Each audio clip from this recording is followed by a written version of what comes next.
Ang unang shop na aking binuo. Pamana pa ng aking ama na yumao.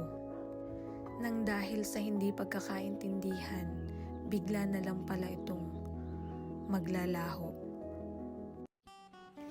Ang sakit lang makita na lahat ng pinaghirapan ko mapupunta lang pala sa wala.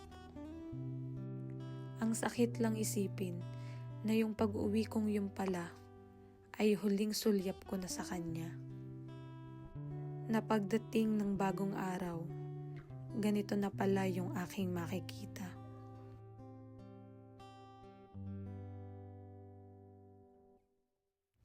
Grabe yung sakit at trauma na aking nadarama. Na wala man lang akong nagawa. At lesson na rin sa akin. Awareness na rin para sa lahat.